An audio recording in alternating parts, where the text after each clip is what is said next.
Welcome back, guys. You know what time it is. It's the Real Hot Take LA. It's your boy JT. And Michael Anthony was good. And we here to give y'all our real, unfiltered thoughts on last night's Smackdown. Now, this is the second Smackdown of the year, and did it deliver or was it a disappointment? We're going to let y'all know. Smackdown opened up with Randy Orton coming out and delivering a promo. You know, I'm a big Randy Orton fan. I love Randy. I'm glad that he's back. He's been gone for too long. And I think that hopefully WWE and Triple H has plans for this man. It has been a long time since we've seen Randy. He has been kind of having an off year in 2025. One of his matches was the tag team with Jelly Roll versus Drew McIntyre and Logan Paul. I don't think they've really done him justice in 2025. So hopefully 2026 is the start of a good year, and we're going to go from there. So what do you think about Randy coming back? First of all, shout out to Chrissy is Wrestling. I love her channel. Y'all make sure to go subscribe to her. She brought up a good point yesterday, and I never really thought about this. She's saying like Randy Orton is kind of like giving like an ambassador role. He's not really doing much. I never really thought about that. He's one of the people where you're just happy to see him, and I think we get lost in the sauce, meaning like, she kind of has a point. He's not really doing much, coming out, singing the song. It's like, what is this, karaoke hour? We wrestling, we want to get back to, Savage Randy, Ruthless Randy, and it's kind of like he did kind of take a back seat. I feel like WWE creatives right now don't have much planned for him, so they just kind of, he's just kind of doing a world tour now, doing this thing. I've always loved Randy Orton. I have a greater respect for him. I feel like he's in the best shape of his life. I feel like he's having a second prime, but I don't want that to be watered down and dwindled. It just seems like right now there's no real creative direction for him. But I did like, I love the crowd reaction yesterday. It was great. I love the decibel meter was fire. I love Randy's timing. It was a dope segment between him and Trick Williams. We'll talk about that real quick. Definitely. So yeah, that's the next point we want to get to, which is Trick Williams. And let's talk about it, man. Trick Williams is a star, man. This dude is the whole package. He has the look. He has the charisma. He has the aura. He can talk on the mic. He can go in the ring. This dude is really our next big thing. I know they're trying to push Braun Breaker, but I honestly believe Trick Williams is that guy. He came out. He had a face-off with Randy Orton. They had a promo, and Trick held his own. And this is a veteran in the game. This is a legend. This is Randy Orton. This is not somebody who, is new to this. Right. So for him to go band for band, bar for bar with somebody like Randy Orton, and last week, Sami Zayn before that, it's showing that the company believes in him, the fans believe in him, and Trick Williams believes in himself because he's not stumbling. He's not fumbling on his words. He's not missing beats. He's not messing up his promos. This guy is ready, and I think that he has a bright future. Now, does Triple H know what to do with this guy is the question. I hope that this is an indication that he is getting the rocket strapped to him. You know what I'm saying? Like Booker T says, strap the rocket to the moon. You got to strap the rocket to somebody like Trick Williams. You don't want it to be too little too late. I don't want him to be in a tag team for 2 years like they did with Carmelo. I don't want him to be having these mid-card matches. Let this dude be the next big guy. What you think about Trick Williams? I agree with everything you said. My only take about it is I just hope they're not pushing him too hard too soon. Meaning it's 2 weeks in a row and he's kind of just head hunting for everybody.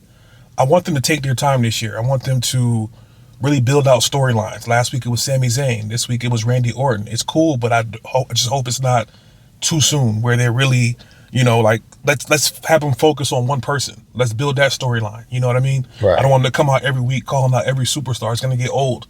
But I do like where they're going with it. My only concern is maybe they're, might be pushing them too hard too soon. But again, it's still kind of early and kind of premature to tell right now. But I do like what I'm seeing, the confidence, the aura, the swag. I really think he's Booker T times 10 because what he's doing, he's learned from his predecessors. You know what I mean? You learn from their mistakes, and Booker T is mentoring him. And I think that's dope. You know what I mean? How can you go wrong with the mentorship of Booker T and Shawn Michaels? And like anything in life, if you've got a good team behind you that want to see you win, how can you go wrong? Let alone, let's be real, he's going home every night to Last Legend. Hey. I mean, that boy's winning in my book. You know what I'm saying? There you go. Shout out to Trick Williams. He just recently got proposed to Last Legend, man. Congratulations. I love to see it. Y'all keep doing y'all thing. Hell yeah. Speaking of female superstars, Jade Cargill Now, this has been kind of a weird navigation of her career. When Jade first came to WWE, it was a huge deal. She was really like the it girl. Like she was like pretty much like the biggest deal. She came out, she was dominant, she was fierce. However, something kind of happened along the way where it felt like she was sort of losing that steam, losing that drive. We know now that she is holding the title currently, but let's talk about it. Her title reign. She really hasn't had any real defenses. She really hasn't had any real feuds. She really hasn't had anything. And let's call a spade. Let's call a spade real quick. At this point, fans are looking more forward to her next Instagram post rather than her next match. right, and it's beginning to feel like this was kind of a consolation prize for her. I feel like Triple H really didn't know how to book somebody like Jade Cargill. I felt like he didn't really know what to do with somebody of her caliber. I feel like she, even though for all her great, appearance and looks and aura, she was undeveloped in certain areas. And it kind of shows now that she's champion. There's no real feuds. There's no real promos. There's no real matches. There's really nothing for her to do other than to stand there and to look around and be like, look how good I look. Give us a flash, show the abs, and it's cool. But after a while, I mean, somebody of her caliber, she should be wrestling top-notch talent every week. Oh, easily. She should be on PLEs. She should be doing press tours. She should be the face of the women's division. Let's keep it a spade. Right. She should be the face of the women's division. And I feel like she's being fumbled. I feel like she's not really in the position she needs to be.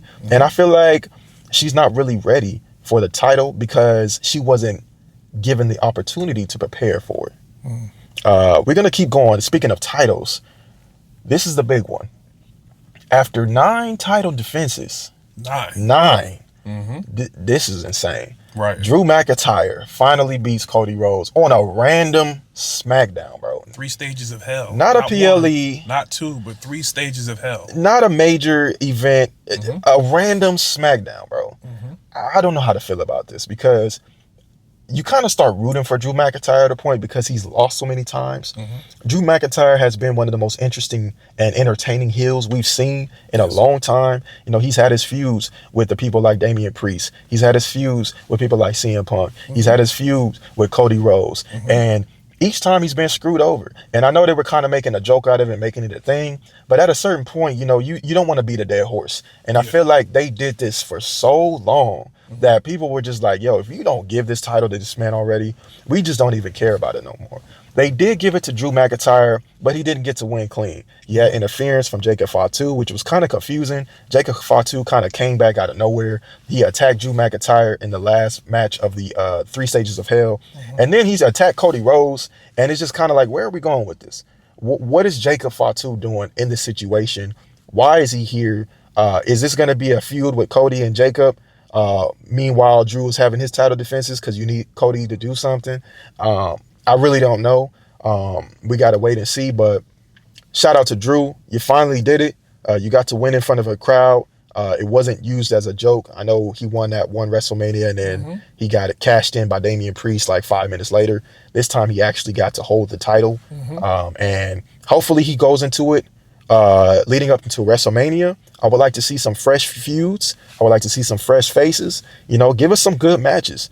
Now that you have a heel champion who's not John Cena, because we know John Cena's heel run wasn't that good, you can build up your faces to go after them. I know they're building up Sami Zayn. I know they're building up Randy Orton as for title defenses. I know they're building up some other stars. Let's see something fresh. How you feel about Drew being champion? You can do it! Well, guess what? You did it, brother. Congratulations to the Scottish Warrior. I've always been a big fan of Drew McIntyre. He just has a look of an old school wrestler, in shape. He can cut promos. He's got really good moves. He's got a hell of a gimmick. His mic skills are increasing every week.